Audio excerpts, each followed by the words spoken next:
નમસ્કાર, દમદાર ન્યૂઝમાં આપનું સ્વાગત છે।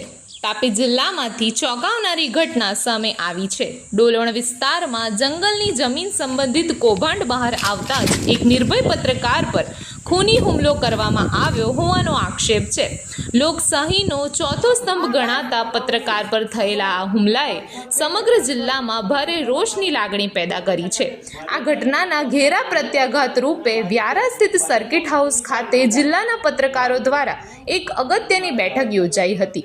બેઠકમાં તમામ પત્રકારોએ એકજૂટ થઈને આવા અસામાજિક તત્વ સામે કડક લડત આપવાનો સંકલ્પ વ્યક્ત કર્યો હતો। પત્રકારોએ સ્પષ્ટ ચેતવણી આપી કે જો પોલીસ તંત્ર દ્વારા તાત્કાલિક અને કડક કાર્યવાહી નહીં કરવામાં આવે તો આંદોલનનો માર્ગ અપનાવવામાં આવશે।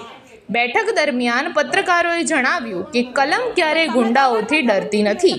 આ હુમલો પત્રકારની હિંમત તોડવાનો પ્રયાસ છે, પરંતુ સત્યનો અવાજ હવે વધુ બુલંદ બનશે। સ્થાનિક પત્રકારો અને સામાજિક આગેવાનોમાં ભારે આક્રોશ જોવા મળી રહ્યો છે। લોકોનું કહેવું છે કે જો પત્રકારો જ સુરક્ષિત નહીં રહે તો સામાન્ય જનતાનો અવાજ કોણ ઉઠાવશે? હાલ સમગ્ર મામલે સૌની નજર પોલીસ તંત્રની આગામી કાર્યવાહી પર ટકેલ છે। શું આરોપીઓ સામે કડક પગલાં લેવામાં આવશે કે પછી સત્તાના દબાણ હેઠળ કેસને દબાવી દેવામાં આવશે, તે હવે આવનાર દિવસોમાં જ સ્પષ્ટ થશે। દમદાર ન્યૂઝના તંત્રી પ્રવીણ ખુમાણ દ્વારા અહેવાલ। 4 તારીખે તાપી જિલ્લાના ડોલવણ તાલુકામાં અને બાજુમાં જ આવેલા ઉનાઈ બે જગ્યાએ કોઈક મેટર ચલાવવાને લઈને પત્રકારોના ઘર સુધી 50 થી 60 જણાનું ટોળું પહોંચી જાય છે અને પછી ક્યાંક પત્રકારને બોલાવીને એને ડરાવવા ધમકાવવામાં આવે છે અને એને જાનથી મારી નાખવાની ધમકી આપવામાં આવે છે। આ કેટલું યોગ્ય? પત્રકાર એ દેશની ચોથી જાગીરી કહેવાય છે, ચોથો સ્તંભ કહેવાય છે લોકશાહીનો।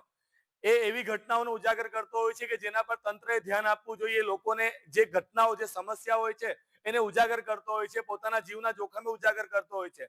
ત્યારે પત્રકારો પર તાપી જિલ્લામાં કે આજુબાજુમાં પણ વધી રહેલા જે હુમલાઓ છે એના વિરોધમાં આજે મોટી સંખ્યામાં પત્રકારો વ્યારા ખાતે એકત્રિત થયા હતા અને સ્પષ્ટ સંદેશો આપ્યો હતો કે પત્રકારો પર આ રીતે તોડાશાહી કરીને જે હુમલાઓ કરવામાં આવી રહ્યા છે, એમના ઘર સુધી પહોંચી જવામાં આવે છે, એ ક્યારે પણ ચલાવી લેવામાં આવશે નહીં। આ અંગે આવનાર દિવસોમાં પત્રકારો જે આવા તત્વો છે, પત્રકારોની લડાઈ કોઈ દિવસ કોઈ તંત્ર સાથે નથી, કોઈ રાજકીય પક્ષ સાથે નથી, પણ કેટલાક એવા તત્વો કે જે પોતાના અંગત સ્વાર્થ ખાતર પાર્ટીને પણ બદનામ કરી રહ્યા છે, કોઈ સંસ્થાને પણ બદનામ કરી રહ્યા છે, એવા લોકો વિરુદ્ધમાં પત્રકારો લડશે અને છેલ્લે સુધી લડશે। એ અંગેનો સંદેશો આપવા માટે મોટી સંખ્યામાં આજે પત્રકારો ભેગા થયા છે। એટલે દરેક વ્યક્તિ જે ખોટું કરે છે સાંભળી લે કે એક તો તમારે ચોરી કરવી છે ને ઉપરથી સીના ચોરી કરવી છે, એ પત્રકારો ક્યારે પણ ચલાવી નહીં લે। એટલે આવનાર દિવસોમાં જો આવી કોઈ પણ ઘટના બની તો એના વિરુદ્ધમાં સખત પ્રતિઘાત આપવામાં આવશે, પ્રત્યાઘાતો આપવામાં આવશે અને આ ઘટનામાં પણ સખતમાં સખત કાર્યવાહી થાય એવી પત્રકારો આજે માંગ કરી રહ્યા છે।